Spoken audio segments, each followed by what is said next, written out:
High, আমি আবিদ হাসান। এখন বাজে দুপুর ২টা আর আজকের গন্তব্য স্থান খুলনা রেল মাঠ। আর ঠিক ৩টার সময় কিন্তু গেমটা শুরু হয়ে যাবে, তাই আমি বেশি লেট না করে কিন্তু রেডি হয়ে চলে আসছি।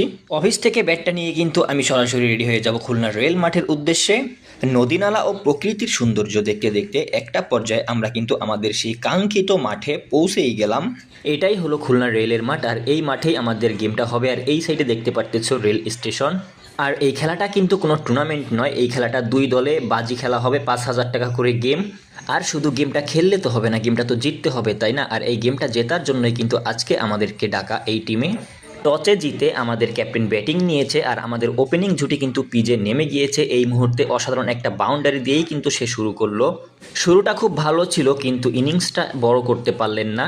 ১৪ বলে ৩৮ রানের এক ইনিংস খেলে সে ওপেনিং জুটি আমাদের ভেঙে গেল।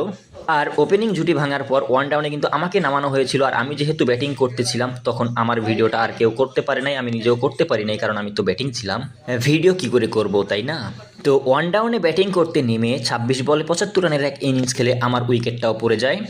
আর তারপর আর কি, আমি উইকেট হারিয়ে আবারও ক্যামেরাম্যানে ফিরে আসলাম। আমাদের ব্যাটিংরা অনেক সুন্দর ব্যাটিং করতেছিল, বলটা যেন ব্যাটিংয়ের কথা শুনছিল, একটা বলও কাটছিল না। যেভাবেই মারতেছিল, যেদিকেই মারতেছিল সেই দিকেই কিন্তু বাউন্ডারি, এক বিশাল বিশাল বাউন্ডারি হাঁকাচ্ছিল আমাদের ব্যাটিংরা।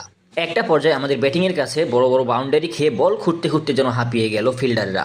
আর হাঁপাতে হাঁপাতে কিন্তু এরই মধ্যে আমাদের ৩ নাম্বার উইকেটের পতনটা হয়েই গেল। বোলিং মনে হচ্ছে খুবই টায়ার্ড, কষ্ট হয়ে গিয়েছে, তাই একটু রেস্টও নিয়ে নিল। উইকেট পড়লেও কিন্তু আমাদের ব্যাটিংরা থেমে থাকেনি, যেই পিচে আসছিল সেই যেন ঝড়োয়া ইনিংস খেলতেছিল। এই খেলা দেখে মনে পড়ে যাচ্ছিল টিম ইন্ডিয়ার কথা, ১ থেকে ১১ নাম্বার পর্যন্ত সবই ব্যাটিং, আর যখন পিচে যে আসবে তখন পিচটা যেন তারই হয়ে যাবে।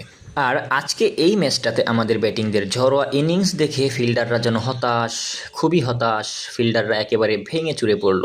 কোনোভাবেই আমাদের ব্যাটিংদেরকে তারা দমিয়ে রাখতে পারছিল না।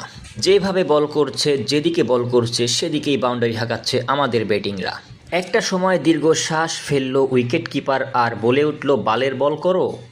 প্রতি ওভারে ৪টা ৫টা করে বাউন্ডারি কিভাবে হয়? যাই হোক, এখন আমাদের ব্যাটিংয়ের প্রায় শেষ পর্যায়ে।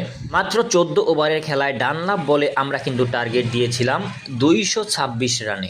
এখন দেখার বিষয়, এই ২২৬ রান আমাদের সাথে তারা চেস করতে পারে কিনা। আমরা ২২৬ রানে টার্গেট দিয়ে দিয়েছি। আজকের ভিডিও এই পর্যন্তই। ধন্যবাদ সবাইকে।